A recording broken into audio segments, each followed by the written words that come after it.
Buenas tardes. Mi nombre es Carlos Alberto Moncada Aristizábal. Yo soy director del Departamento de Ingeniería Civil y Agrícola de la Facultad de Ingeniería de la Universidad Nacional de Colombia. En el marco de la Cátedra Internacional, el desafío de implementar la virtualidad, esta tarde en la quinta sesión queremos hablar de movilidad y COVID, de planificar por demanda a planificar por disponibilidad. Para ello, hemos invitado a los siguientes profesores. Alexander Paz, ingeniero civil de la Universidad del Cauca, actualmente es profesor titular y líder del grupo de transporte en Queensland University of Technology en Brisbane, Australia.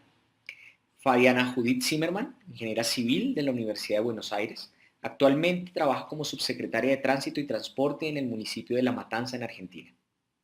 Fernando Núñez da Silva, ingeniero civil del Instituto Superior Técnico de Lisboa, actualmente es profesor catedrático en el Departamento de Ingeniería Civil, Arquitectura y Georrecursos del Instituto Superior Técnico de Lisboa, en Portugal.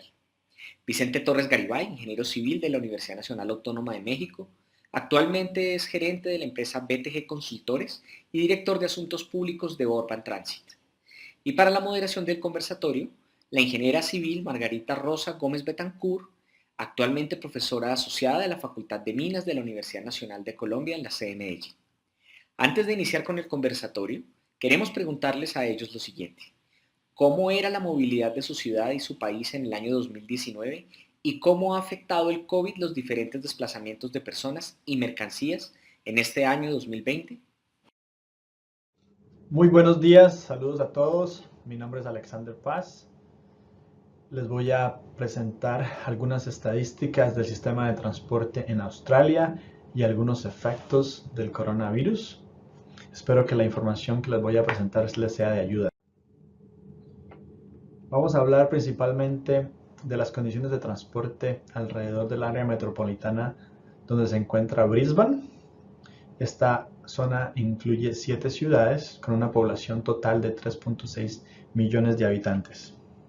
En promedio, las personas viajan 3.3 veces al día. 25% de estos viajes son generados por actividades en el centro de la ciudad. 3/4 de los viajes al trabajo en horas de la mañana se realizan usando el servicio de transporte público. 9 de cada 10 personas que viaja usando autobús al trabajo camina desde su casa hasta la estación de bus, mientras que 5 de cada 10 personas que viaja en tren camina desde su casa hasta la estación de tren. El resto generalmente conduce su vehículo y lo deja estacionado en la estación de tren. El promedio de viaje de trabajo es de alrededor de 30 minutos. En esta gráfica podemos ver los tiempos de viaje por modo de transporte en las 7 ciudades que forman el área metropolitana. Como pueden ver, los viajes en automóvil son mucho más cortos que los viajes en los otros modos de transporte, y los viajes que incluyen más de un modo de transporte son mucho más largos. También hay una diferencia grande entre los tiempos de viaje al trabajo y estudio comparado con todos los demás viajes. En rojo tenemos los viajes al trabajo y estudio y en verde todos los demás viajes. La distribución por modo de transporte está dominada por el automóvil. Esta gráfica es del estado de Queensland, sin embargo, las mismas proporciones o bastante similares las vemos en todas las ciudades del país. Aquí podemos comparar en rojo lo que sucede en Brisbane con las demás capitales del país. Como pueden ver, el automóvil sigue dominando todos los demás modos de transporte. En esta gráfica podemos ver cómo ha cambiado el porcentaje de viajes al trabajo a través del tiempo en las principales ciudades del país.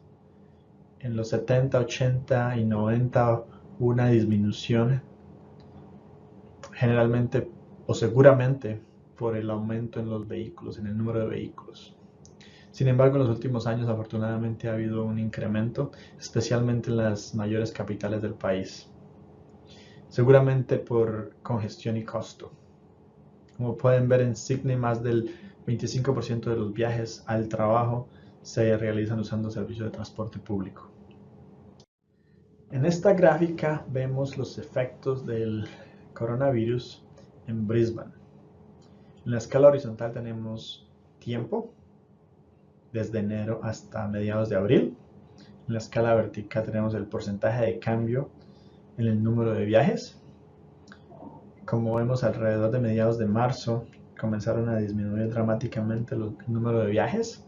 Esto seguramente se debe a las restricciones que implementó el gobierno, a los negocios que ordenó cerrar, y las clases comenzaron a ser en internet.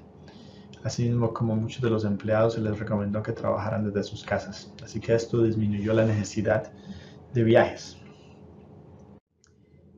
La ciudad más afectada ha sido Melbourne, y consecuentemente vemos que han habido más disminuciones en los números de viajes.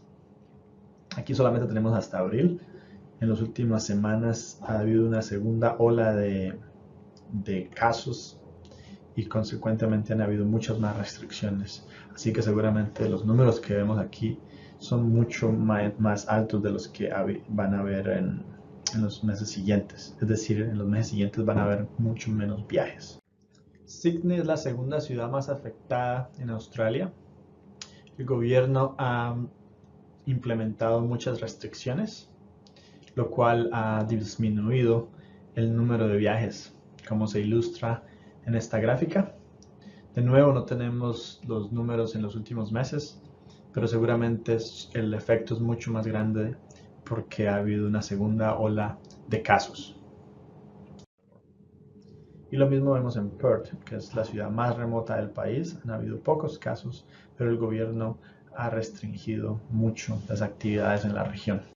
Lo que nos gustaría ver en el futuro es un sistema multimodal de transporte donde no se le dé prioridad al automóvil, pero que por el contrario existan muchas oportunidades para que las personas puedan viajar usando servicio de transporte público y usando modos de transporte activo como caminando o montando su bicicleta.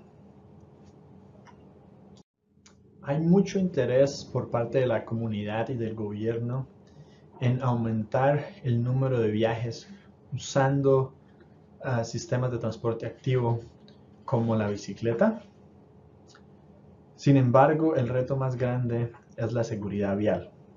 Se necesita que exista una separación física entre las bicicletas y los vehículos. En azul vemos la red de ciclovías de la ciudad, donde existe una separación física entre las bicicletas y los automóviles. En rosado están las rutas en donde se permiten que existan bicicletas y automóviles. Como ven, la red es bastante grande, pero está fragmentada. Así que uno de los retos es completar la red, al igual que expandirla para que por lo menos los carriles que están aquí ilustrados en rosado se conviertan en carriles en azul, es decir, que exista separación entre las bicicletas y los vehículos. Espero que esta información les haya sido de ayuda. Les dejo mi información de contacto en caso de que alguien me necesite. Que estén muy bien. Estimados, soy la ingeniera Fabiana Zimmerman de la Universidad de Buenos Aires, profesora del Departamento de Transporte de la Facultad de Ingeniería de esta Casa de Estudios. Y agradezco ante todo a la Universidad Nacional de Colombia la invitación para participar de este conversatorio sobre movilidad y COVID. Me concentro en el AMBA, que es el principal núcleo urbano o conglomerado ya urbano del país. Argentina hoy tiene una población estimada, porque todavía no tenemos el censo, de 45 millones de habitantes, y en el área metropolitana de Buenos Aires estamos viviendo 15 millones de habitantes. ¿Qué es lo que nosotros llamamos AMBA? AMBA es Área Metropolitana de Buenos Aires, porque es todo lo que rodea en la ciudad de Buenos Aires con los partidos que la integran. Entonces, fíjense que ocupa el 0,4% del territorio, vivimos 15 millones de habitantes y genera todo este sector casi el 50% del PBI del país. Tenemos acá podemos ver la ciudad de Buenos Aires rodeada por el primer cordón, rodeada en violeta el segundo cordón y en marrón lo que es el tercer cordón o cordón más extenso. En el caso particular del tercer cordón conviven áreas urbanizadas con áreas rurales o perirrurales. También se puede ver acá en colores más claritos el trazado de las líneas férreas y el trazado para que vean cómo ingresan todas hacia el centro. Todas son radiales a la ciudad de Buenos Aires y generalmente estos cordones están acompañados por una red de rutas nacionales o rutas provinciales que van acompañando. El caso fundamental es acá el de la General Paz, que es la división política entre la ciudad de Buenos Aires y la provincia de Buenos Aires. ¿Qué pasaba con el transporte en el AMBA antes del COVID? En esa región que les mostré antes se generaban 25 millones de viajes diarios, de los cuales 12 millones se realizaban en buses, seguido por el automóvil particular. El resto de los modos tienen una participación muy baja a pesar de la penetración. Tanto el ferrocarril como el subte entre los dos tienen un 13%. Un dato no menor que hay que destacar de este momento antes del COVID es que tanto los buses como el subte y el ferrocarril son sistemas totalmente que están subvencionados por el Estado, con distintos niveles de subvención. El ferrocarril es el que el mayor porcentaje de subvención tiene, va de un 90 a un 95%, el subte tiene un 50% y los buses un 55%. Estos números hay que tenerlos presentes porque ahora en situación COVID hay toda una discusión sobre los subsidios para la oferta, para la demanda. ¿Sí?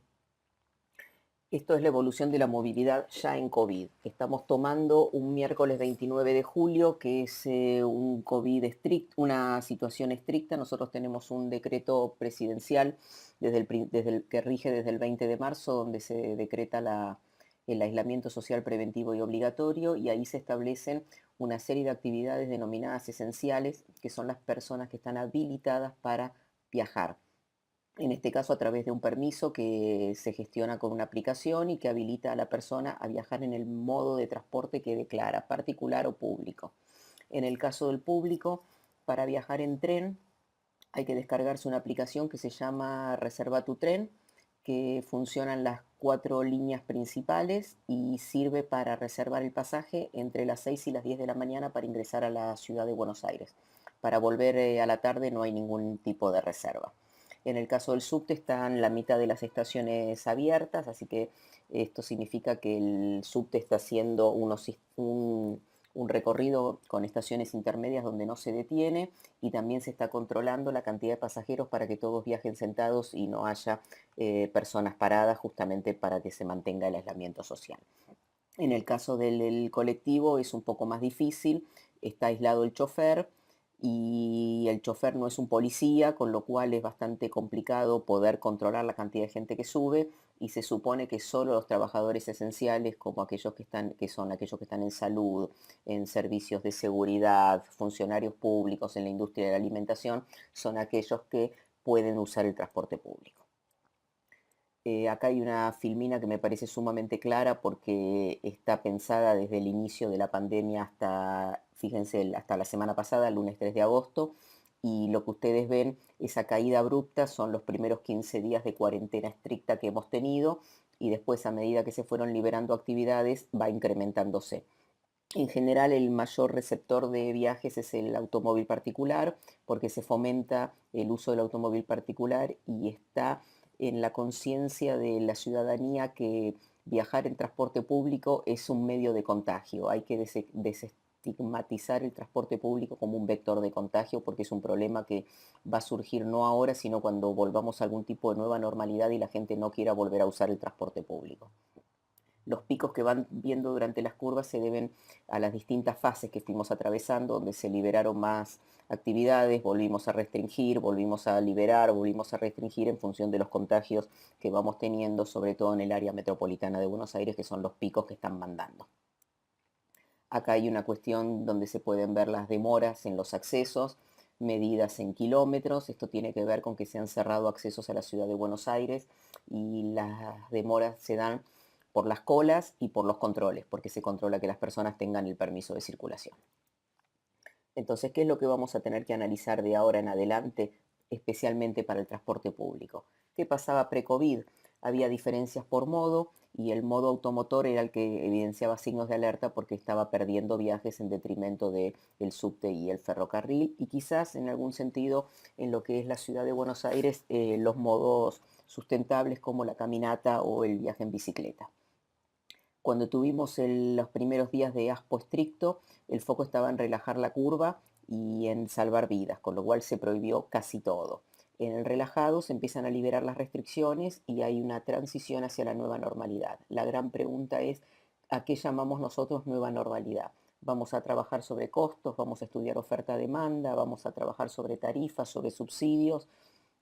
Los servicios, como dije antes, están subsidiados, las tarifas están planchadas. Este año, en el mes de mayo o junio, debería haber habido un aumento de tarifas y con la crisis económica que está padeciendo la Argentina, producto no solo del COVID, sino de los años que venimos con caídas del PBI, sumado a esta etapa de COVID, de COVID que tenemos, entonces se decidió no aumentar las tarifas, no solamente del transporte público, sino de los servicios públicos en general. Entonces, esto es lo que tenemos que pensar en nuevas aplicaciones, tenemos que pensar si vamos a diseñar por oferta y por demanda, porque hoy hoy la oferta está funcionando casi entre un 60 y un 70% de la oferta normal, la demanda es muy baja, no dan los costos, lo que se recupera por pasajes vendidos no alcanza para sacar los costos, la mayoría de los costos son costos inmediatos que tienen que ver con los salarios, con lo cual circulación o no circulación, los salarios de los empleados hay que pagarlos misma cosa, así que realmente hay todo un nuevo desafío que es donde los docentes, los especialistas del sector tenemos que empezar a pensar en aplicación de tecnologías, en evaluar las medidas que se tomaron, si viajar con reserva de tren va a servir para extenderlo después en la nueva normalidad, en otros servicios, en otros horarios, etc. Estas son las inquietudes que tenemos por delante. Y esto es lo que tenemos que pensar, no podemos hacer magia, nadie sabe lo que va a pasar. Hay que dejar de pedirle a los expertos que predigan el futuro después del coronavirus. No somos magos, somos profesionales que nos dedicamos a los números y a evaluar qué es lo mejor para la sociedad. Desde ya agradezco mucho y quedamos abiertos a las preguntas. Hola, buenos días a todos. Es con un placer muy grande que puedo participar en este tipo de iniciativas de RITEM con nuestro amigo y compañero William Castro. Bien, para responder a tu cuestión, a tu pregunta, tenemos que decir que solo tenemos datos actualizados para las áreas metropolitanas de Lisboa y Porto, las dos grandes áreas metropolitanas de Portugal, que concentran aproximadamente un 40% de toda la población de 10 millones de habitantes que tenemos nosotros, un pequeño país con un presupuesto. Lo que pasa es que en el último inquérito a la población de 2011 se consiguió apurar que teníamos algo como, por la primera vez, el transporte individual superó, es más importante que el transporte colectivo. Hasta ha sido un cambio muy importante en los desplazamientos urbanos que todos nosotros habíamos vivido hasta ese momento.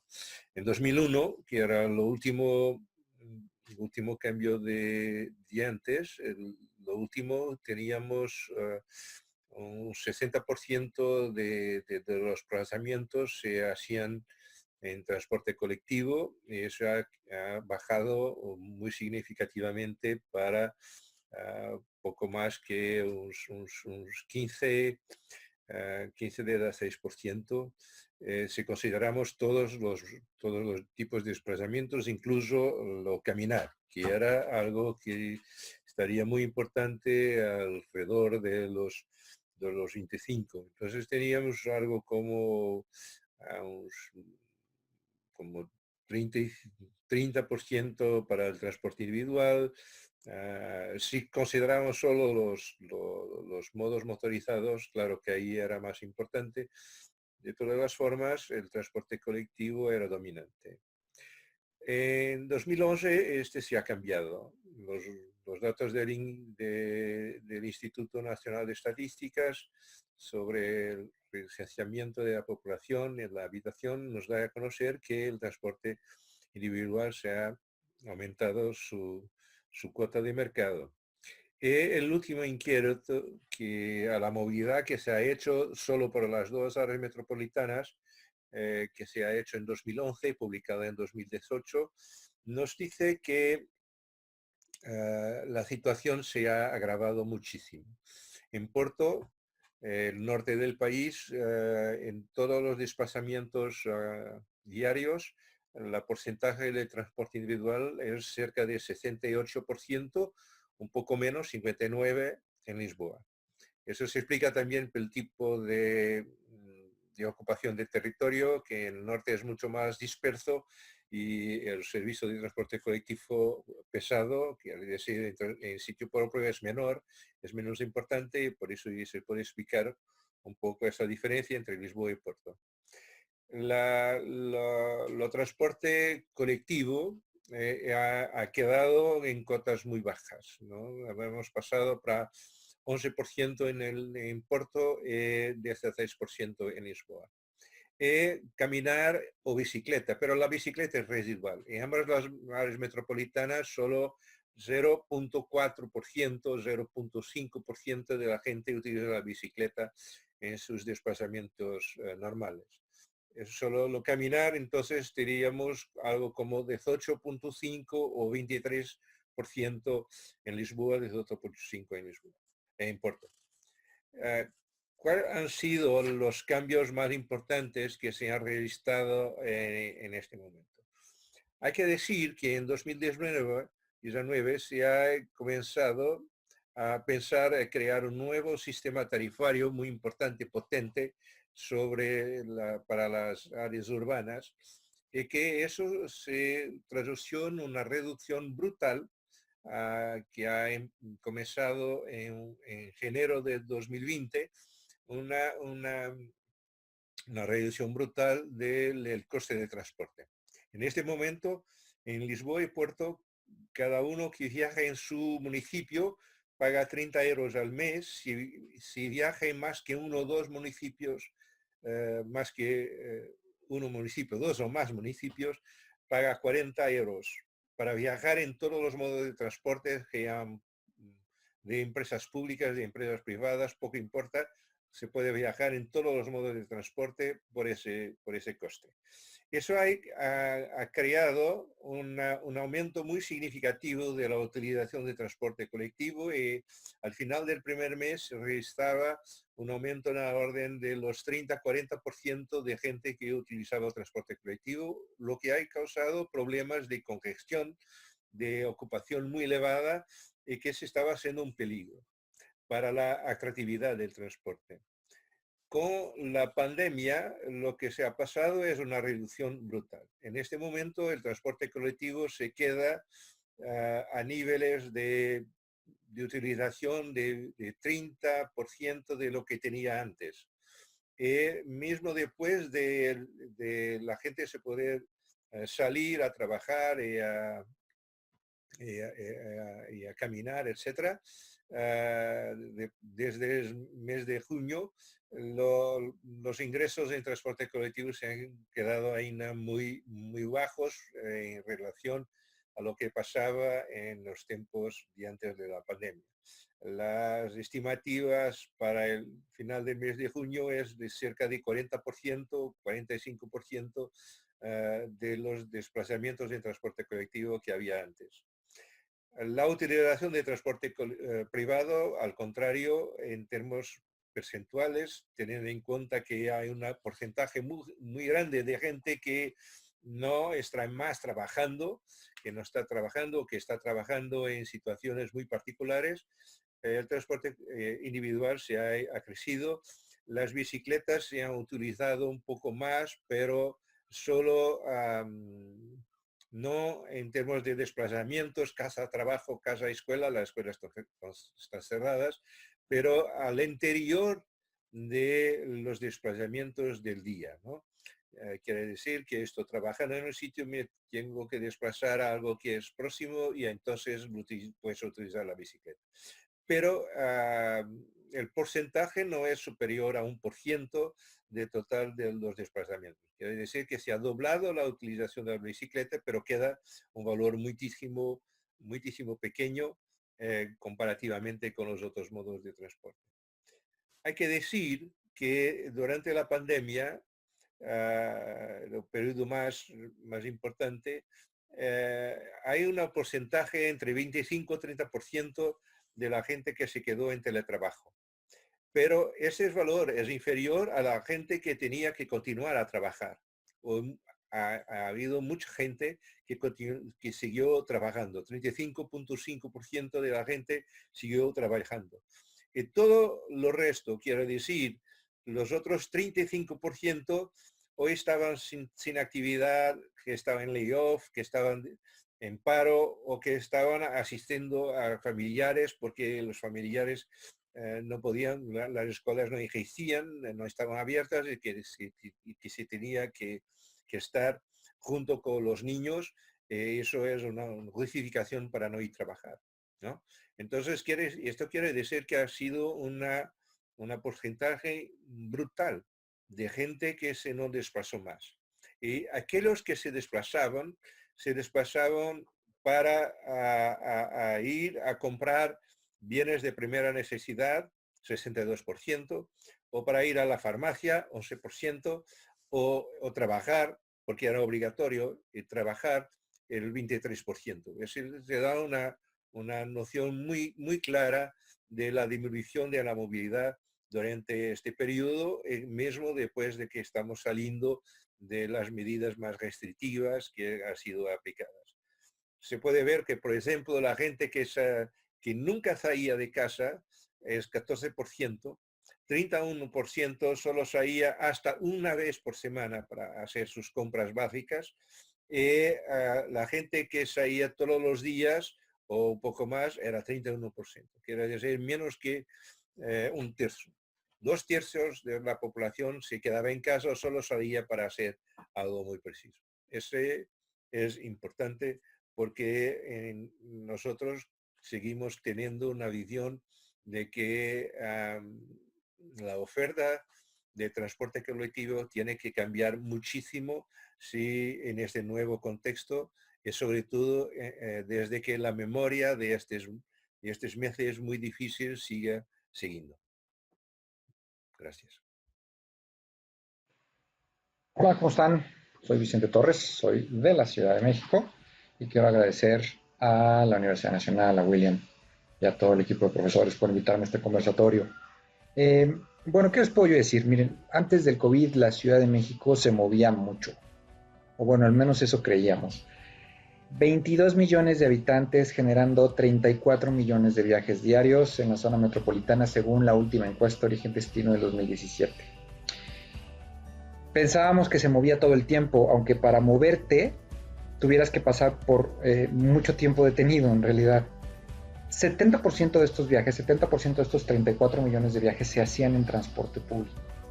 Y aún así, la Ciudad de México aparecía siempre en los peores lugares en los índices de congestión vehicular. INRIX nos puso en el 5º peor lugar en el 2018 y en el 3º en el 2019. TomTom fue un poco más agradable con nosotros, un poco más vehemente y nos puso en el 8º peor en el 2017, 9º peor en el 2018 y 13º en el 2019, con sus diferentes metodologías, que la verdad es que yo nunca he terminado de entender bien. Pero bueno, decíamos que el 70% de los viajes se hacían en transporte público. De ese 70% de los viajes, el 69% se hacían en transporte concesionado. Y el transporte concesionado en la zona metropolitana del Valle de México es tan precario que también se le conoce como transporte informal, aunque en realidad no lo sea. Durante las horas pico de la mañana, si uno tiene la oportunidad de abordar un helicóptero y ver qué está pasando en la ciudad, puedes ver cientos de miles de automóviles particulares transportando 1.2 pasajeros por promedio que saturaban las vialidades, incluidos los segundos pisos y las autopistas de cuota urbanas, principalmente saliendo del sur de la ciudad y del norponiente de la ciudad y que se dirigían hacia el centro y hacia la zona poniente de corporativos en la ciudad. Mientras que al mismo tiempo, un río gigantesco de vagonetas, o como se conoce en otras partes de Latinoamérica y del mundo, vans, peceras, busetas y todo este transporte informal, así cientos de miles de estas vans También entraban por el norte de la ciudad, el nororiente y del oriente, y se dirigían principalmente hacia las estaciones del metro. El metro, que se ha dicho muchas veces que es la columna vertebral de la movilidad de la ciudad, que en realidad mueve un porcentaje bajo si lo comparas con el gran número de personas que se mueven en estas busetas. Y además es un metro que viene abarrotado y con serios problemas de operación debido a atrasos muy importantes en su mantenimiento. Es un tema histórico que realmente ha sido muy doloroso para la ciudad. Y es que la Ciudad de México no es una ciudad. La Ciudad de México es tan grande que se vive y se siente como un conjunto de cerca de 10, 12 ciudades distintas que se aglutinan, eso sí, en dos grandes grupos. La ciudad global y cosmopolita, la gran capital de América Latina y esta parte del Tratado de Libre Comercio y de todas las cosas internacionales y hermosas que hay en la ciudad, lo que se vende en la Secretaría de Turismo, y la ciudad popular latinoamericana, en donde vive la base de la pirámide que hace que este gigante funcione. En los últimos años, de 12 años para acá, se implementó el sistema BRT, nuestro Transmilenio, que aquí se conoce como Metrobús, y la verdad es que el Metrobús fue un respiro, pero la verdad fue un respiro de esos desesperados que das cuando te estás ahogando, porque en realidad estamos nadando en medio de la tormenta, en medio del océano, y estamos tratando de sobrevivir. Hace algunos años, esta ciudad cosmopolita recibió todo el movimiento político técnico de la movilidad sustentable y de las ciudades humanas, muy apoyado por las bancas multilaterales y por las ONGs internacionales, en donde realmente pues lograron recordar que la Ciudad de México fue tradicionalmente un conjunto de pueblos bicicleteros. O sea, el movimiento en transporte no motorizado es una cosa muy tradicional dentro de los barrios y de los pueblos que la ciudad fue absorbiendo, y que del lado de la realidad popular nunca ha dejado de ser una realidad, al menos en las zonas planas. Entonces, la Ciudad de México es compleja, como todas las ciudades, pero esta en particular porque es muy grande, ocupa una extensión gigantesca, o sea, estamos hablando de 60 kilómetros por 70 kilómetros, es una cosa gigantesca, recorridos de más de 100 kilómetros dentro de la zona urbana, y al final la ciudad se resuelve en un espacio tridimensional, pero un espacio tridimensional de condiciones físico-sociales, es decir, por un lado tienes esto que ya mencioné de una ciudad o cosmopolita, o popular, o algo a la mitad, o sea, de unas residencias en transición. Esa es una dimensión.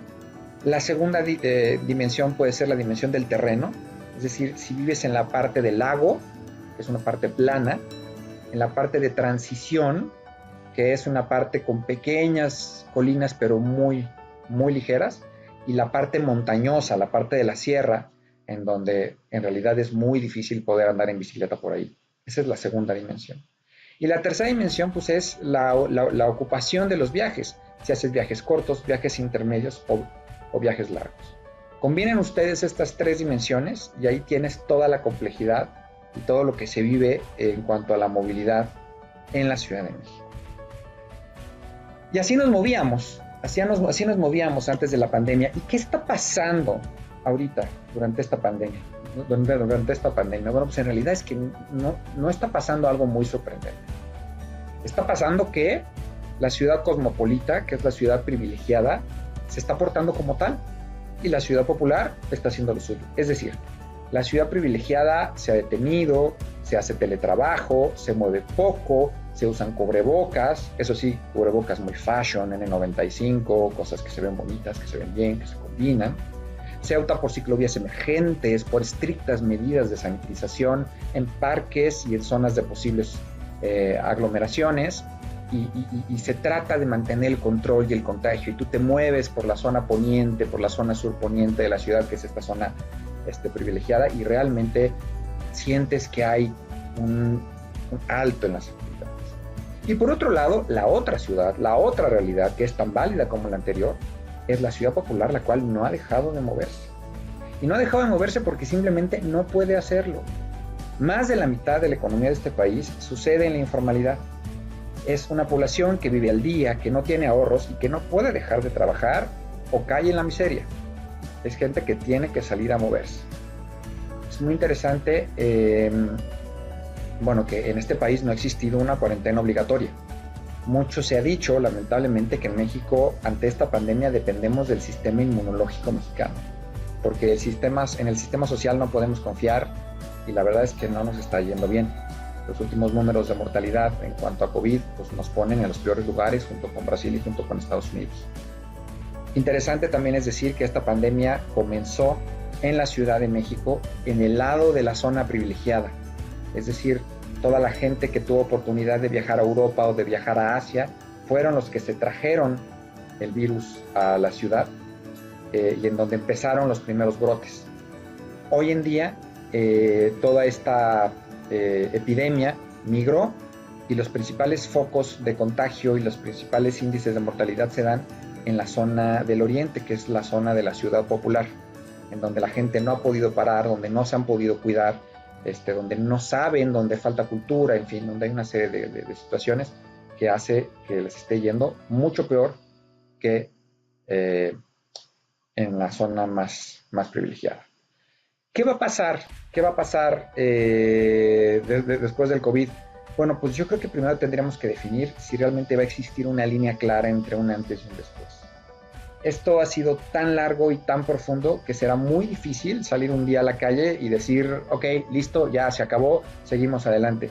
La verdad es que no sé si esto vaya a suceder. Es decir, va a venir una vacuna y tal vez vamos a poder volver a encontrarnos con la misma confianza de antes, pero cuando lo hagamos ya no volveremos a ser los mismos. Seremos mucho más conscientes de nuestras debilidades, pero también de nuestras fortalezas. Vamos a saber más claramente de lo que somos capaces y de lo que vale la pena hacer y de lo que está de más. Todo esto del teletrabajo, todo esto de cómo se está reacomodando la economía, sí va a afectar de manera muy importante la manera en la que se planifica la movilidad, porque la movilidad no se define por sí misma. La movilidad es una actividad que es producto de una necesidad. Y esta necesidad pues la estamos redefiniendo por completo. La manera en la que estamos entendiendo nuestras vidas, nuestras necesidades de estar o de no estar, o de cómo podemos sí estar, se están moviendo de manera muy importante y entonces creo que es un tema muy interesante para conversar. Lo dejo aquí para que los detalles los platiquemos en el conversatorio. Gracias a todos y encantado de estar aquí. Buenas tardes a todos. Voy a presentarles un comparativo del uso de los diferentes modos de transporte en la ciudad de Medellín para el año 2019 y 2020. Entre los meses de marzo y julio, meses que se caracterizan por el confinamiento establecido por el Departamento de Antioquia y el Gobierno Nacional con ocasión de la presencia de la pandemia COVID-19. Voy a iniciar esta presentación con el modo activo, la bicicleta. Encicla es el sistema de transporte público de bicicleta que tiene el área metropolitana del Valle de Aburrá. El área está conformada por 10 municipios, siendo Medellín su municipio núcleo. Se presenta entonces a continuación la variación en el número de préstamos que tuvo el sistema para los meses enunciados entre marzo y julio para el año 2019 y el número de préstamos en los mismos meses para el año 2020. En esta gráfica podemos observar la disminución en los préstamos. El mes de marzo tuvo una disminución en el 42%, recordando que el confinamiento inició en la segunda quincena del mes de marzo. Para el mes de abril tuvo una reducción del 97%. Para los meses de mayo, junio y julio, la reducción fue menor y en promedio hemos tenido una reducción del 68%. Pero ya les voy a explicar por qué aquí hubo un incremento en el uso de la bicicleta, o sea, la reducción en el préstamo fue menor comparativamente con el mes de abril y con el mes de marzo. La alcaldía de Medellín como estrategia para la movilidad y la reducción en los riesgos de contagio en los tiempos de coronavirus, promocionó el uso de la bicicleta para realizar los viajes necesarios y permitidos durante la pandemia y durante el confinamiento, implementando corredores de ciclovías temporales, ampliando así la cobertura de la red ciclista y disminuyendo la ocupación en el transporte público. Lo hizo a través de una estrategia de comunicación digital y recordando a los usuarios las bondades de este sistema, iniciando por esta ampliación en la cobertura de la red a través de dispositivos de señalización. Como resultado de esta estrategia, tenemos el incremento en los préstamos como resultado general y como resultado específico en los corredores temporales hubo un incremento en el número de usuarios, particularmente el de las mujeres.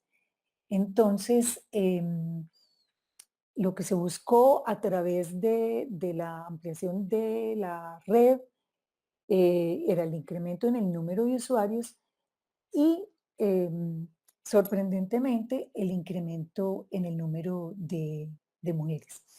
Estos corredores temporales se hicieron en algunos sitios de la ciudad de Medellín, en corredores que tienen alto flujo de pasajeros en el sistema de transporte público colectivo. Pasamos entonces ahora a revisar para el periodo comprendido entre los meses de marzo y junio del 2019 y del 2020, la utilización del sistema de transporte masivo SITVA, es el Sistema Integrado de Transporte del Valle del Aburrá, que está compuesto por el Metro Plus, el tranvía, los cables y los alimentadores en sus cuencas 3 y 6 que sirven a todo el sistema, pero particularmente al sistema Metro Plus. Para el año 2019 tenemos el total de los viajes, para el año 2020, para los meses enunciados. Y tenemos aquí las variaciones para cada uno de esos meses. Tenemos aquí los componentes de cada una de las líneas que hacen parte de todo este sistema integrado de transporte del Valle del Aburrá. En esta gráfica podemos observar la variación que tuvo, la disminución que hubo en la utilización del sistema SITVA, del sistema de transporte masivo. Tenemos una variación en el mes de marzo del 29%, para el mes de abril del 83%, para el mes de mayo del 73% y para el mes de junio del 64%. En promedio tenemos una disminución en el uso del 62%.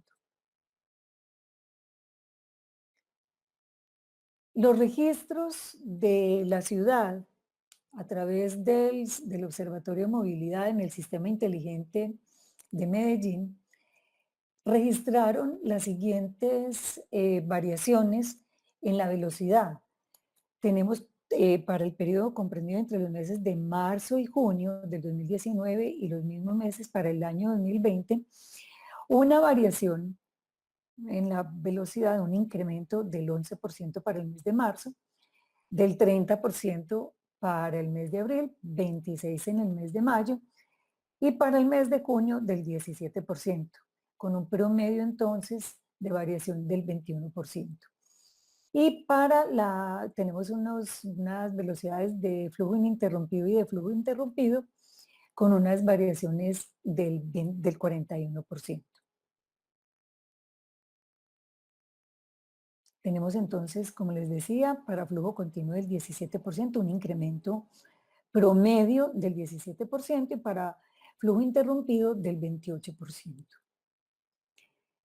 En el caso de la accidentalidad o siniestralidad, la clasificación que se tiene de los accidentes es solo daños, heridos y muertes.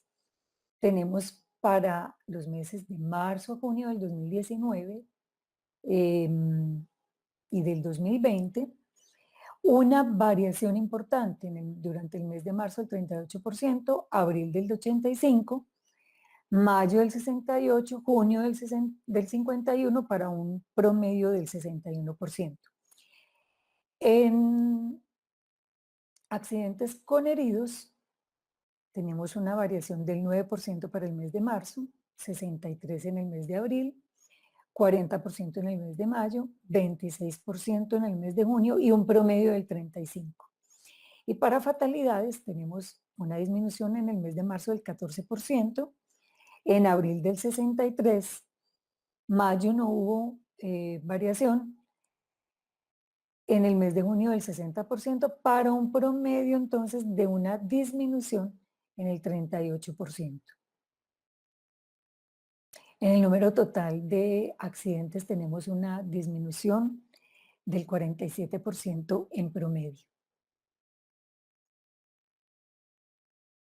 En solo daños del 61%, en accidentes con heridos del 35% y con muertos una disminución del 38%. Por tipo de usuario, tenemos aquí los indicadores para peatones, ciclistas, conductores, motociclistas con acompañantes y pasajeros del transporte. Tenemos entonces los accidentes con heridos y con fatalidades. Para peatones una disminución del 54%, y 51% en muertos. Para los ciclistas una disminución del 4% en heridos, 50% de disminución para las muertes.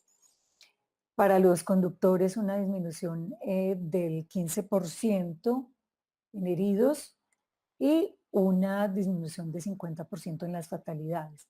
Para los motociclistas tenemos una disminución del 35% y 29% en fatalidades. Para los motociclistas acompañados del 23% en heridos y del 88% en fatalidades. Y para los pasajeros una disminución en el 50% de los accidentes con heridos. Respecto a la calidad del aire, quiero comentarles que para el inicio de la pandemia, Medellín y su área metropolitana nos encontrábamos en alerta naranja, casi en alerta roja, con restricciones ya de circulación para los vehículos particulares, para el vehículo privado. Y a la fecha contamos, bueno, en todo este proceso de estos meses de confinamiento, la calidad del aire ha mejorado. Ya las estaciones pasaron de estar en alerta naranja, pasaron a amarillo y después pasaron a verde. Bueno, esto es lo que quiero comentarles fundamentalmente de la movilidad, lo que ha sido la movilidad durante la pandemia en la ciudad de Medellín. Quiero resaltar que a partir de la promoción de la bicicleta, pues se tuvieron resultados generales y específicos interesantes, particularmente para quienes no conocen Medellín.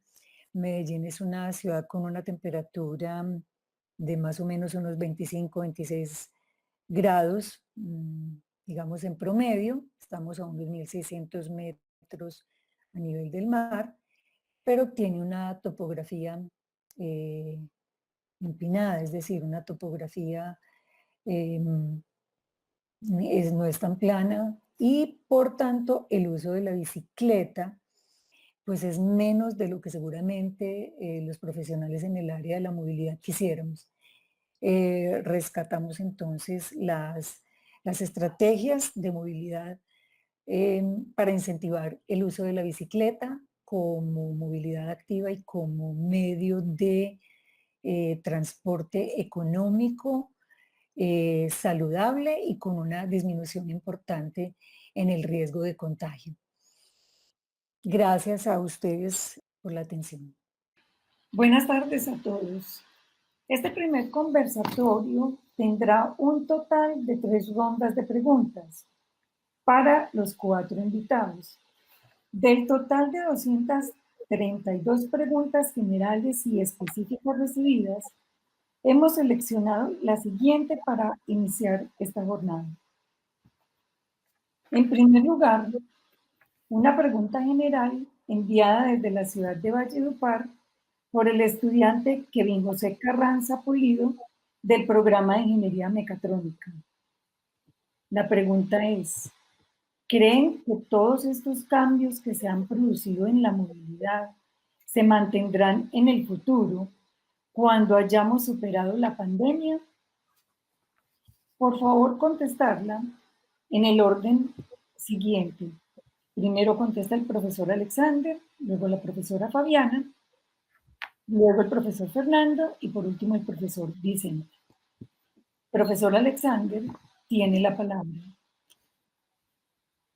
Bueno, te comento de lo que sé de acá de Australia. No creo porque lo que más hemos visto es disminución en todos los modos de transporte. Y esas disminuciones han sido principalmente a consecuencia de las restricciones que el gobierno ha implementado. Y en algún momento esperamos que se recupere todo.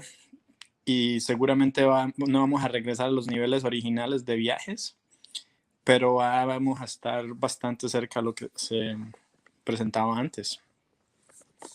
No sé cuál sería la respuesta en otros sitios, pero en Australia, por ejemplo, no tenemos la cuestión esta de economía informal, es bien pequeñita. Así que una vez la economía se recupere, seguramente vamos a regresar a los niveles normales.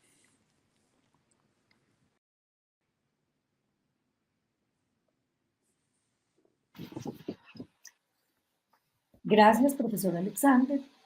Pasamos ahora a la profesora Fabiana para que haga la respuesta. Hola a todos, buenas tardes.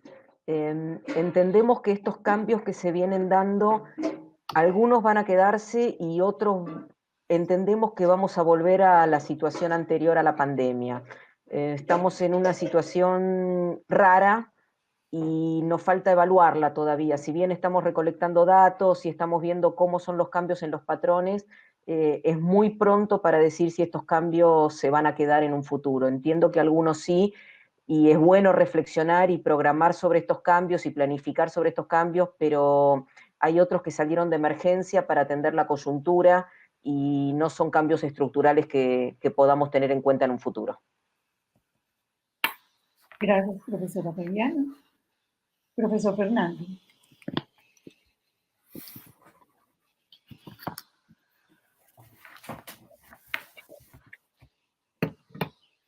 ¿Soy yo? Sí. Gracias.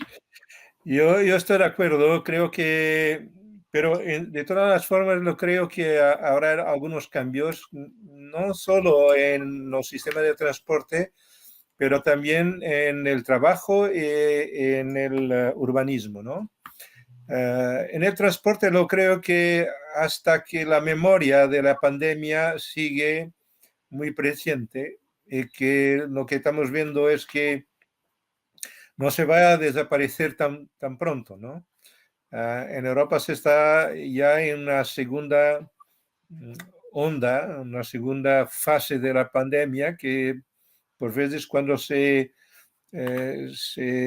tiene menos restricciones a la movilidad de la gente, se sigue creciendo los contagios. Y un otro tipo de contagios que está surgiendo en Europa es los contagios de los contactos más personales, cosa que no existía en el inicio, ¿no? Que era mucho más un contacto impersonal, ¿no? En este momento es mucho más resultado de lo que se llama los contactos de familia alargada, ¿no?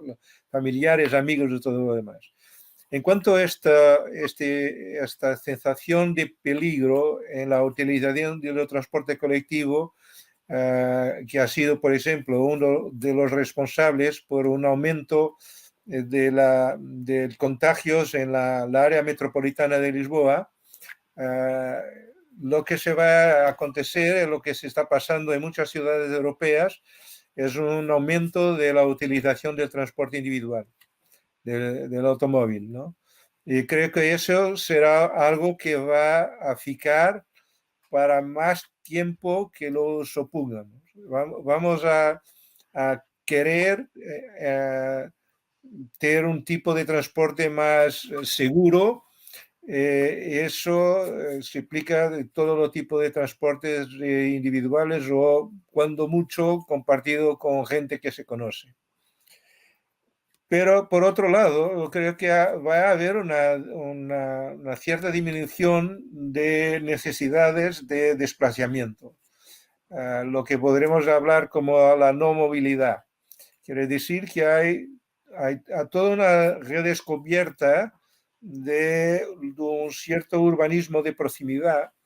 Eso ha sido muy, muy claro en los barrios que han conservado sus comercios, sus servicios locales de proximidad, donde la gente se puede ir a caminar. En este momento se está produciendo un tipo de oferta muy interesante, que es los pequeños comercios se están organizando para hacer unas compras en conjunto, para tener un sistema de logística común y de distribución a domicilio en una distancia cercana, ¿no? No es la gran distancia de las grandes superficies comerciales, los grandes shoppings, pero a una distancia de hasta 4 kilómetros se puede hacer eso, ¿no? Ahí me pienso que ese tipo de cosas se va a fijar. La gente se descubrió las ventajas de habitar en un barrio que no es solo para dormir, que es un barrio que tiene otro tipo de funcionalidades. Y creo que los municipios que están más atentos a la realidad están produciendo iniciativas, están apoyando iniciativas para que esto sea algo más completo. En París, la nueva alcaldía que se ha elegido a menos de un mes, su programa principal era la ciudad de cuartos de hora. Quiere decir que toda la gente, para poder vivir, puede se desplazar a una distancia de 15 minutos para tener acceso a lo que es más importante, a su vida cotidiana. Eso ha sido un tema muy, muy recurrente en este periodo. Por otro lado, creo que el teletrabajo para los servicios del terciario superior, también a una parte de la enseñanza universitaria, se va a paraficar, ¿no? Ese creo que es posible de combinar, no un teletrabajo permanente, porque los sindicatos de la gente están contra, e incluso algunas empresas están contra porque entiende, y bien a mi juicio, que el contacto personal es muy importante para la innovación, para crear un espíritu de equipo y todo lo más.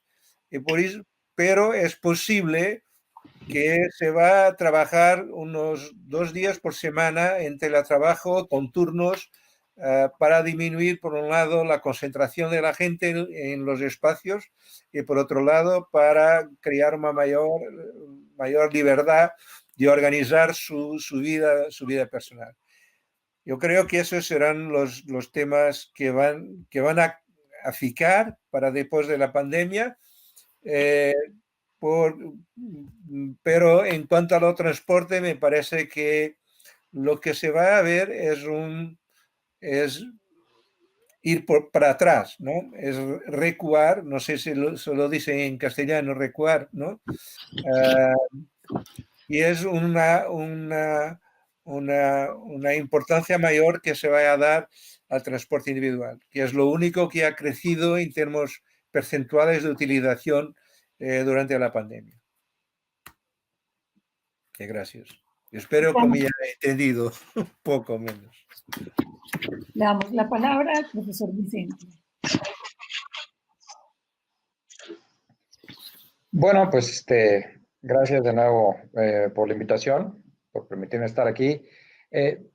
Yendo directamente a la pregunta, yo creo que nada más como para complementar lo que han dicho los profesores Alexander, Fabiana y Fernando, creo que todos estamos de acuerdo en que todos queremos que esto termine, pero nadie queremos volver a cómo eran las cosas antes.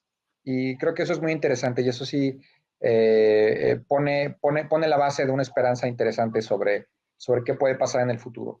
Creo que ya lo ha dicho el profesor Fernando, este tema de buscar ciudades en donde no nada más tu hogar esté ahí para dormir, sino que realmente puedas empezar a vivir una vida de barrio, significa que las ciudades están volteando a buscar el término de accesibilidad.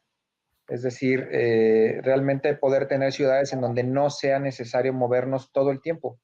O sea, tal vez creo que gran parte de lo que estamos aprendiendo con todo este tiempo es que, por ejemplo, yo estoy en México, la profesora Fabiana está en Argentina, el profesor Fernando está en Portugal, y todos estamos compartiendo un mismo espacio, todos estamos aprendiendo y estamos como si estuviéramos ahí. La tecnología tuvo que tener ahí una patada fuerte de turbo para poder estar a la altura de las necesidades, pero digamos, si en algo somos buenos los ingenieros es para arreglar los problemas técnicos. Entonces, yo creo que estamos entendiendo el verdadero valor de movernos, el verdadero valor de físicamente trasladarnos, cuando realmente es importante, cuando está de más y cuando realmente necesitamos encontrar o retomar esta idea primigenia de las ciudades de tener un espacio en donde podamos encontrar rápidamente y sin muchos costos todo lo que necesitamos en un mismo lugar. Esto que la alcaldesa de París ha dicho, de retomar la idea de la ciudad de los 15 minutos, no es otra cosa más que volver al concepto inicial de las ciudades, en donde todos nos juntábamos en un mismo lugar y estábamos todos cerquita para poder encontrar rápido lo que necesitábamos sin tener que movernos mucho. Hoy tenemos ciudades de 60 kilómetros de ancho y de largo, y eso nos obliga a intentar movernos todo el tiempo. A lo mejor lo que estamos aprendiendo es que no necesitamos hacerlo, ¿no? Porque eso sin lugar a dudas es lo que va a suceder en el futuro. O sea, vamos a repensarnos realmente qué tanto necesitamos seguirnos moviendo. O sea, una vez que pase todo este tema y cuando estemos todos vacunados y cuando hayamos superado una vez más una crisis sanitaria, estamos repensando por completo qué diablos estábamos haciendo. Gracias, profesor. Pasemos entonces a la ronda de preguntas específicas. Para el profesor Alexander, pregunta desde la ciudad de Bogotá, realizada por la estudiante María Alejandra Rojas Garzón, del programa de Ingeniería de Sistemas y Computación. Económicamente, ¿qué impactos negativos tendría cambiar transportes motorizados por transportes no motorizados? Profesor Alexander, tiene la palabra. Difícil de responder esa pregunta sin hacer un análisis. Yo no lo he hecho. Yo soy una promotor de los transportes no motorizados. He dado he dado algunas charlas en las cuales he dado recomendaciones al gobierno que a veces nos piden, pero todas las recomendaciones que he dado han sido basadas en observaciones, no han sido basados en estudios que yo haya realizado. Mis áreas son otras, ¿ves? Entonces, la razón por la que lo promuevo es porque creo en que es una forma más sostenible de movilizarse. Obviamente me refiero a viajes personales, no de carga. Así que no podría darte una respuesta técnica, solamente una respuesta como conceptual, personal, porque me gusta y porque yo mismo soy un usuario de transporte no motorizado, pero no tengo números para responderte de una mejor forma.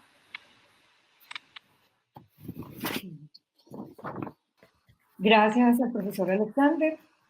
Vamos ahora a elaborar la pregunta para la profesora Fabiana, elaborada desde la ciudad de Bogotá por el estudiante Juan David Morales Arévalo del programa de gestión ambiental. Dado la implementación del teletrabajo en varios sectores económicos, ¿cómo se debe manejar la conexión e implementación de equipos tecnológicos como computadores, tabletas, celulares en los estratos más bajos de cada ciudad, municipio o pueblos? Profesora Fabiana. Lo que nos demostró la pandemia a nosotros acá en la Argentina son las desigualdades que tenemos en cuanto a conectividad en las distintas regiones. No es lo mismo el área metropolitana de Buenos Aires que un pueblito en la quebrada de Humahuaca en la provincia de Jujuy, donde las maestras rurales para poder acceder van caminando o a lomo de burro, más o menos. Entonces, esto es lo que nos está demostrando la falta de conectividad. Y ha pasado que tenemos toda la escolaridad virtual hoy desde todos los niveles, desde el jardín de infantes hasta la universidad, y no se pensó en los hogares, no se pensó en la conectividad en los hogares y tampoco en la accesibilidad de los docentes. Hay escuelas donde a los docentes no se les ha brindado los equipos para que puedan conectarse, y hay hogares donde hay una única computadora, donde los padres la necesitan para teletrabajo y los niños la necesitan para la escolaridad. Entonces hay chicos que no se pueden conectar porque en el mismo horario donde se tienen que conectar realmente tienen un problema que los padres necesitan esa computadora para trabajar. De hecho, a nosotros como docentes universitarios que no tenemos una dedicación exclusiva, que tenemos una dedicación parcial, tampoco se nos ha brindado toda la capacitación o todas las herramientas. Nos pasaron de forma automática a la modalidad virtual y en el mejor de los casos nos brindaron algún tipo de curso de Zoom o etcétera, y no pudimos hacer más nada y arréglense como puedan. Entonces, y somos docentes universitarios. Con capacidades tecnológicas, con formación, incluso de ingeniería, como para poder acceder a esto. Pero realmente nos está pasando de dar clases y que se nos caiga el sistema, que se nos caiga la red. Si yo estoy dando clase, tengo que tener cuidado que mi hija no esté cursando en la universidad, porque las dos, al mismo tiempo, en simultáneo, una de las dos pierde la conexión. Entonces, realmente, si bien ahora tenemos una ley de teletrabajo aprobada en los últimos días, creo que el Estado ahora sí tiene que tomar un rol y una participación muy activa en proveer servicios de Internet y equipos para los estratos más bajos, realmente para tener un país conectado y que no solo sea lo que podemos hacer, atarlo con alambre, como decimos acá en la Argentina, en estos casos de emergencia, sino que realmente el Estado tiene que brindar un rol, tiene que tener una presencia importante. Y no se olviden que en la Argentina el acceso a Internet debe ser uno de los más caros del mundo. Realmente es muy, muy caro y mucha gente no accede, y hoy por hoy la vida de muchas personas pasa por el celular, ni computadora ni tablet, la vida les pasa por el celular, y tenemos casos de alumnos que se están conectando por celular, porque a mí me ha tocado tomar examen hace unos días, alumnos que se recibían de ingenieros civiles y hacían las presentaciones desde el celular porque tenían miedo que se les corte en el medio del examen el acceso a la red de Internet en las casas. Así que es un tema delicado. Y estamos hablando de chicos universitarios que han podido desarrollar una carrera, no son estratos más bajos tampoco, así que es el momento en que el Estado tiene que pensar el rol que ocupa y cómo va a ser para conectar al país y cómo va a subsanar el problema de las clases más bajas que no tienen acceso a los equipos. Realmente es un tema muy, muy delicado. El teletrabajo vino para quedarse, la virtualidad vino para quedarse. Nosotros ya estamos iniciando próximamente segundo cuatrimestre en modalidad virtual de vuelta. Y no están dadas las condiciones, realmente no nos han facilitado equipos, ni para los mismos empleos de la universidad que están haciendo teletrabajo les han facilitado equipos, cada uno es arréglese como puede con los equipos que tienen en su casa, así que entiendo que el rol del Estado acá, el Estado tiene que levantar una bandera y tener que poder brindar accesibilidad a aquellos que están más desprotegidos o que tienen menos conectividad y menos accesibilidad. Gracias, profesora Fabiana. Vamos ahora a elaborar la pregunta para el profesor Fernando. Desde la ciudad de Sogamoso, la estudiante Paula Mariana Ruiz Constante del programa de Ingeniería Electrónica hace la siguiente pregunta. ¿Cómo van a ser los resultados de la educación virtual? Gracias. Yo estoy muy de acuerdo con la profesora Fabiana. Yo creo que lo que esta situación ha mostrado es la profunda desigualdad social que existe en nuestras sociedades. Algunos piensan que el teletrabajo, la enseñanza virtual, etcétera, será el futuro. A mi juicio se equivocan. Eso solo es accesible, las encuestas lo muestran ya, solo es accesible a la gente que trabaja en el terciario superior, profesiones liberales, donde que pueden trabajar una buena parte de su trabajo así. Pero ni tampoco esos todos lo pueden hacer. En este momento estoy trabajando con un equipo de arquitectos en un plan de desarrollo urbano.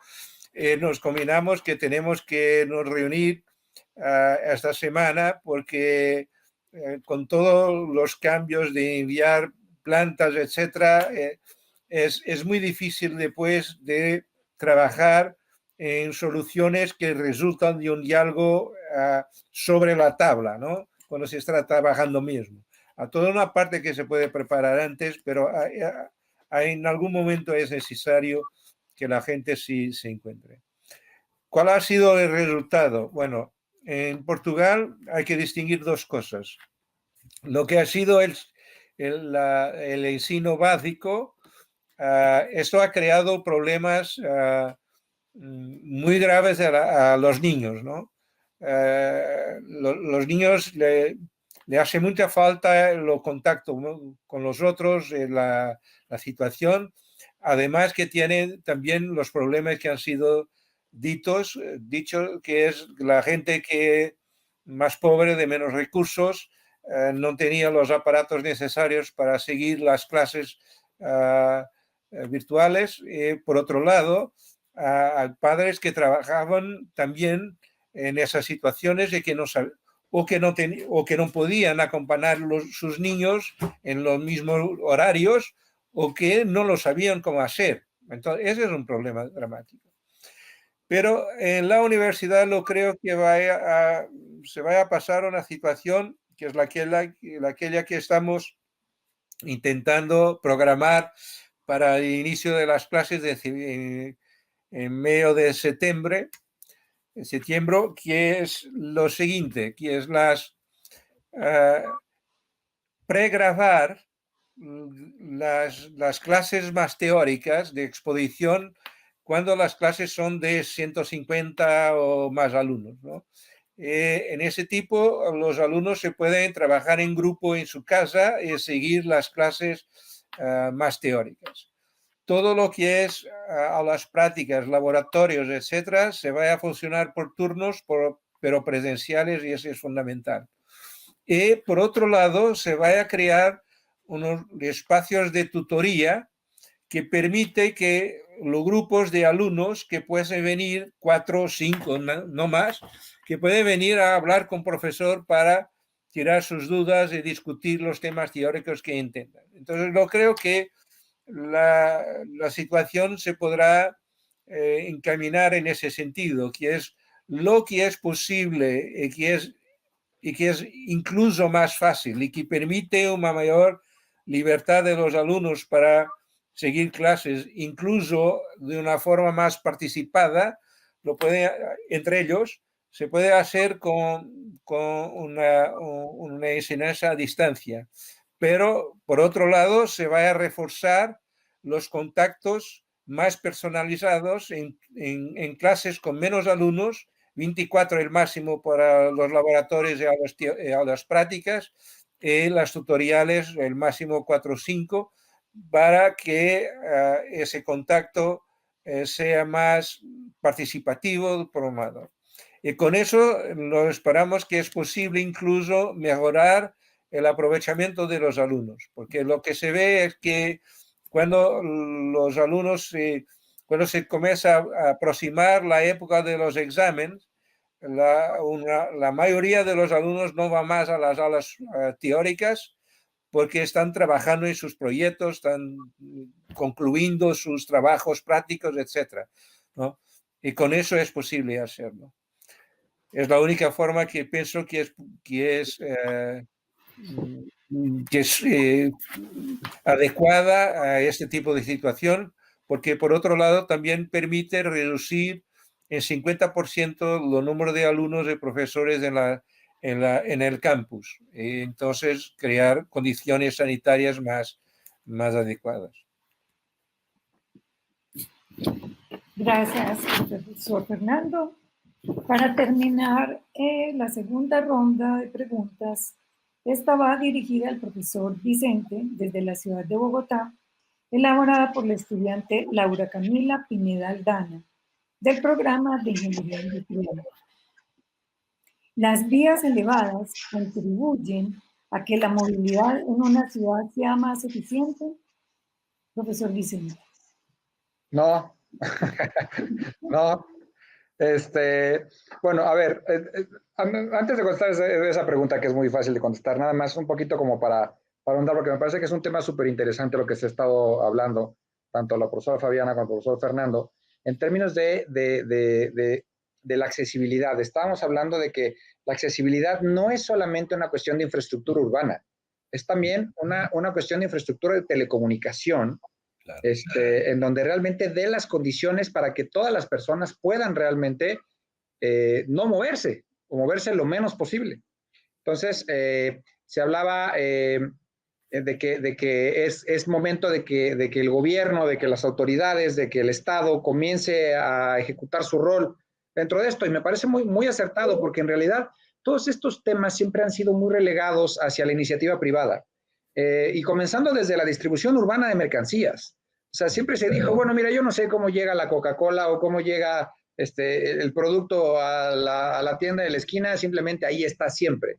Y la iniciativa privada hace maravillas para que eso suceda y no me interesa. Bueno, ahora resulta ser que sí ya nos interesa. O sea, ahora sí es muy interesante para nosotros y para todas las ciudades en general asegurarnos de que todos los benefactores estén cerca de nosotros para que no nos tengamos que mover. Entonces, y eso tiene que ver con la telecomunicación y tiene que ver con las mercancías y tiene que ver con un montón de cosas. Nada más quería ahondar en eso. Ahora, yendo a lo de la pregunta.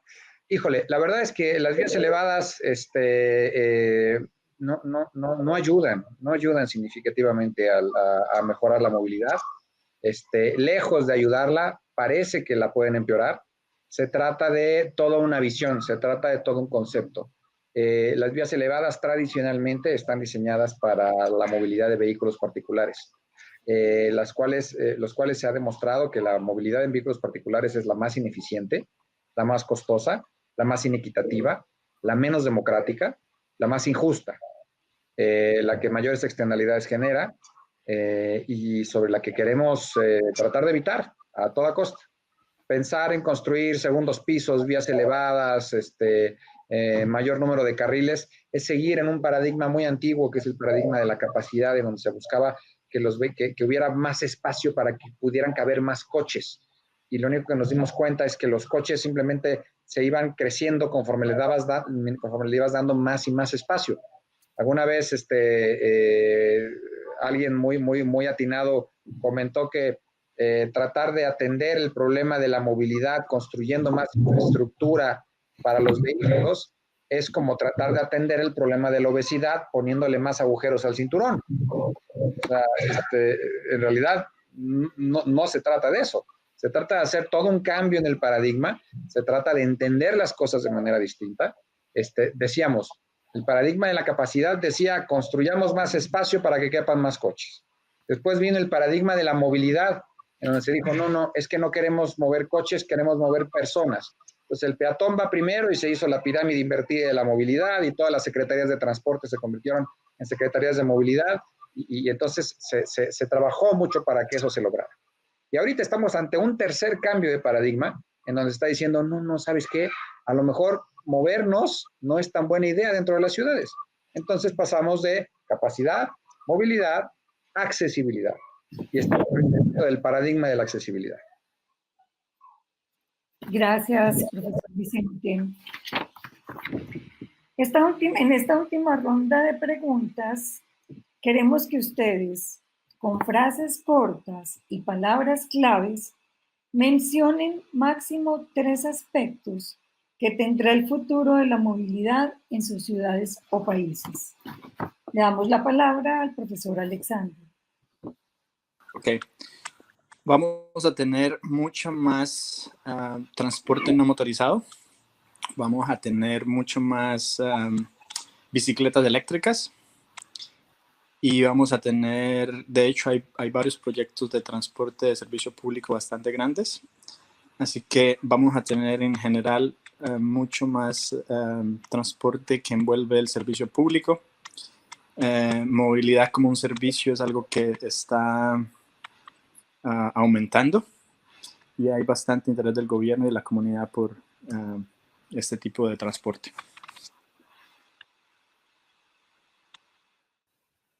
Gracias, profesor Alexander. Pasamos ahora con la profesora Fabiana. Está difícil el desafío, pero bueno. Una palabra clave o una aplicación clave que sí creo que es la que hay que empezar a explorar y a pasos agigantados es el uso de las aplicaciones para movernos.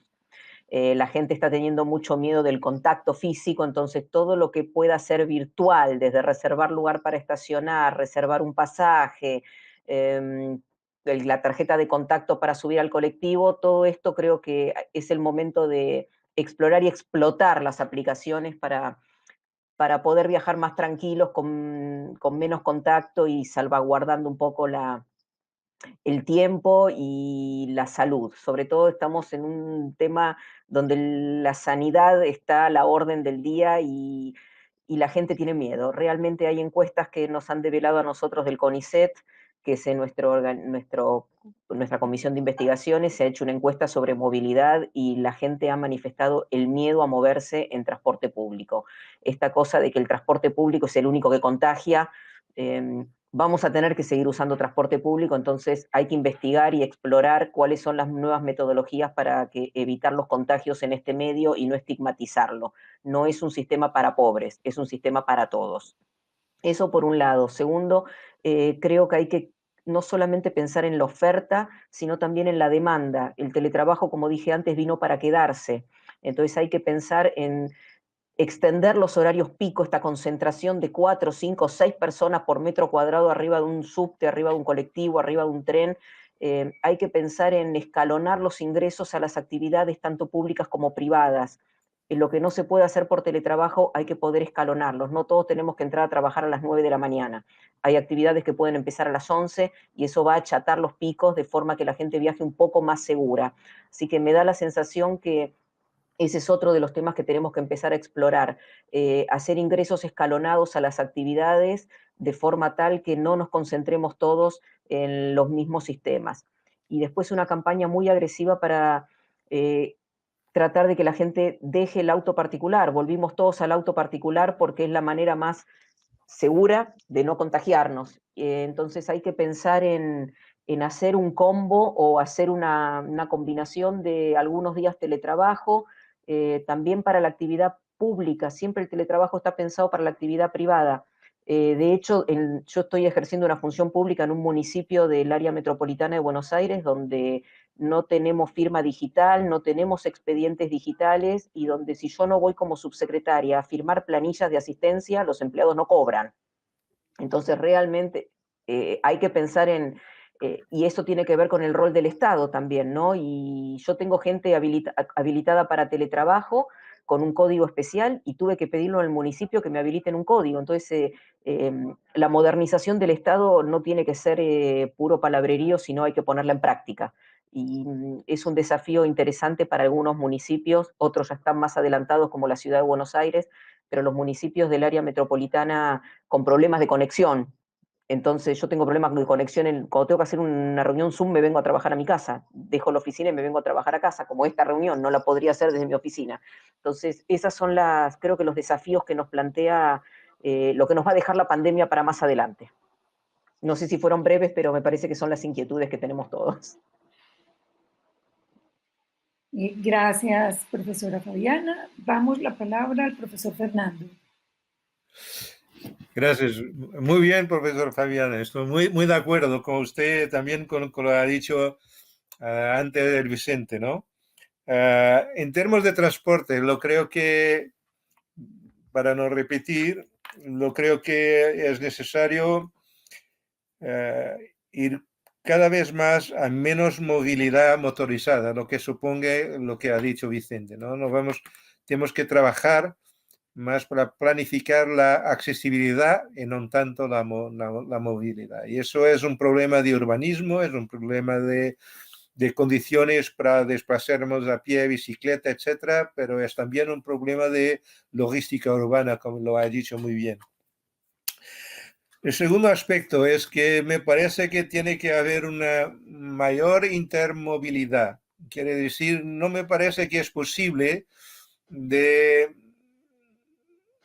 contribuir para un menor uso del transporte individual si no conseguimos integrar el transporte individual en una fase inicial de los desplazamientos, sobre todo en la periferia, donde es mucho más difícil de hacer un sistema de transporte colectivo atractivo que sea al mismo tiempo seguro.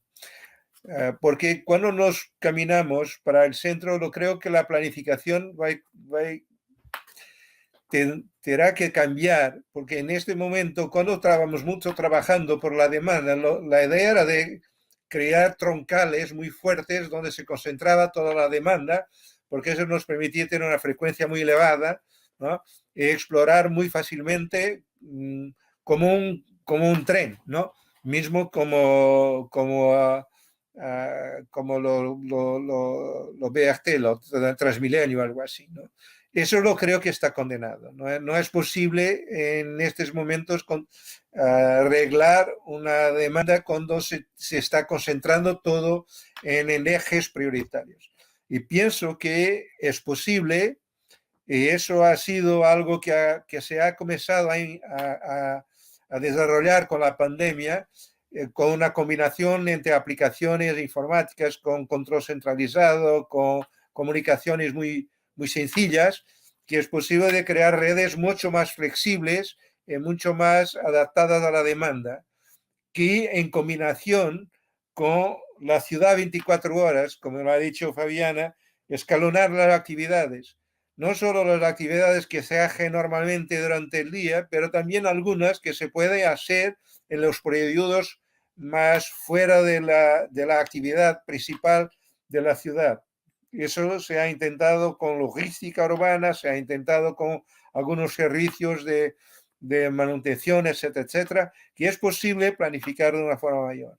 Y la combinación de esos nos permite tener una oferta de transporte colectivo que con los medios existentes se puede ser más seguro y garantizar a la gente una confianza que en este momento no la tiene. Yo creo que esa es la segunda gestión.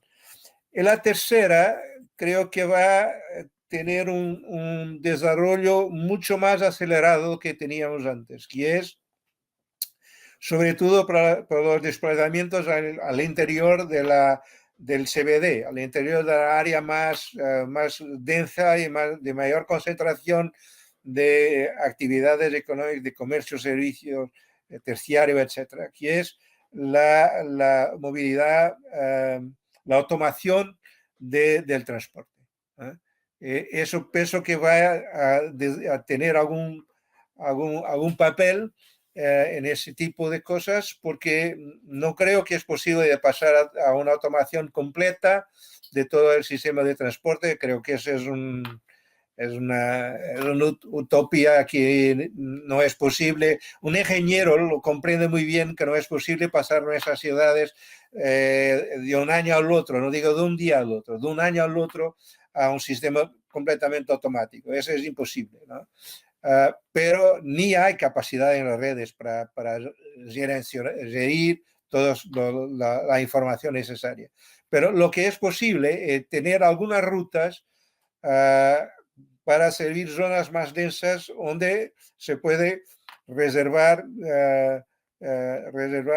espacios canales para ese tipo de transporte. Lo que es importante, como lo mismo que se pasa con el transporte partillado, ¿no? en ciertas zonas de la ciudad. Pero eso no resuelve el problema de las grandes número de desplazamientos. Y eso me parece que es también algo que la pandemia ha tornado muy evidente. No hay una sola solución para todos los tipos de necesidades de accesibilidad y de movilidad. Hay que adaptar y hay que trabajar en conjunto con todas las diferentes posibilidades. La idea de que el coche, que es la patineta, que es la bicicleta, que es el transporte público, que va a resolver todos los problemas, no es verdad en mi opinión. Hay que combinar todos y hay que combinar esto con el urbanismo y con la logística urbana.